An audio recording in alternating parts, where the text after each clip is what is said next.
আপনারা আপনাদের জন্মের পর থেকে আজ পর্যন্ত কোনো বিচার দেখেছেন? আমার ভাই যে 18 জুলাই বাসার থেকে বের হয়েছে, আমার ভাইকে তো আঞ্জুমান মফিজুল ইসলাম দাফন করছে। ওখানে তো বেওয়ারিশ লাইসেন্সের সার্টিফিকেটটা ছিল, সেই সার্টিফিকেটে স্পষ্টভাবে লেখা ছিল 18 জুলাই যাত্রাবাড়ি দক্ষিণ কাজলা মহাসড়কের উপরে ভিকটিমকে কোটা আন্দোলন চলাকালীন অবস্থায় তাকে প্রথমে টর্চার করছে, ফিজিক্যাল টর্চার করছে, তারপর গানশট দিয়ে গুলি করছে। তার শরীরে এত পরিমাণ ছড়া গুলি ছিল যেটা গুণে শেষ করা যায়নি। তারপর ছাত্র জনতা নাকি আমার ভাইকে ঢাকা মেডিকেল নিয়ে গেছে। তার 5 দিন পর আমার ভাইকে বেওয়ারিশভাবে দাফন করছে রায়ের বাজার বুদ্ধিজীবী কবরস্থানে।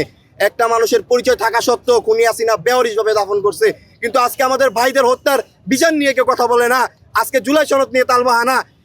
এই আমাদের ভাইরা যদি জীবন না দিত, এই 5ই আগস্টে যদি জুলাই গণঅভ্যুত্থান না হতো, তাহলে তার জনাব তারেক রহমান দেশে আসতে পারতো না, বেগম খালেদা জিয়ার জানাজা এত মানুষ হতো না।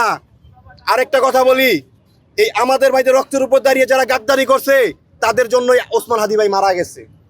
এই দেশে বিপ্লবী সন্তান কখনো জন্ম হবে না, কারণ বিপ্লবী সন্তান জন্ম হওয়ার আগে কথা 2-3টা কথা বললেই তাকে মেরে ফেলবে, আর তার বিচার কোনোদিন হবে না। আপনারা আপনাদের জন্মের পর থেকে আজ পর্যন্ত কোনো বিচার দেখেছেন? কোনো সুষ্ঠু বিচার দেখেছেন? যদি দেখে থাকেন তাহলে বলেন। আমি দেখি নাই, আমার জন্মের পর থেকে আজ পর্যন্ত এই বাংলাদেশে কোনো সুষ্ঠু বিচার দেখি নাই। আর জীবনে হবে কিনা তাও সন্দেহ, কারণ হবে এক জায়গায়। ওই যে উপরে একজন আছে না, তিনি সব দেখছে। তার আদালতে বিচার হবে ইনশাল্লাহ, তার আদালতে বিচার হবে। শুধু খুনি হাসিনার বিচার হবে না, তার আদালতে বিচার হবে। আমাদের ভাইদের রক্তের উপর দাঁড়িয়ে যারা গাদ্দারি করেছে তাদেরও বিচার হবে। এই যে আজকে দেখলাম এনসিবি আসলো, এসে তারা বিভিন্ন দাবি নিয়ে আসলো। দাবি যৌক্তিক। এই 1.5 বছরে তারা কোথায় ছিল?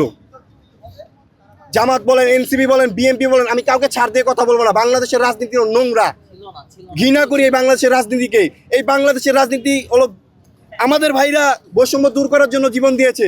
আজকে দেখেন, অনেকেই বলে যে ফেসিস্ট খুনি হাসিনা ভালো ছিল, কিন্তু যাদের সন্তান হারিয়েছে, যাদের ভাইদের সন্ধান পর্যন্ত পায় নাই, এখনো আমার ভাইয়ের খোঁজ যে পাওয়াই দিছে, তার ভাই আজও নিখোঁজ। আপনার রায়ের বাজার বুদ্ধিজীবী কবরস্থানে 114টা কবর, মাত্র 8টা কবর শনাক্ত হয়েছে আমার ভাই সহ। আর বাকি যে কবরগুলো আজও শনাক্ত হয় নাই। তাদের ফ্যামিলিগুলো আজও খুঁজে যাচ্ছে, কিন্তু তাদের সন্ধান পাচ্ছে না। এই অপদার্থ ইন্টিরিম সরকার কি তাদেরকে সন্ধান দেখিয়েছে? দেখায় নাই। তাহলে এই বিএনপি সরকার কিভাবে দেখাবে বলেন?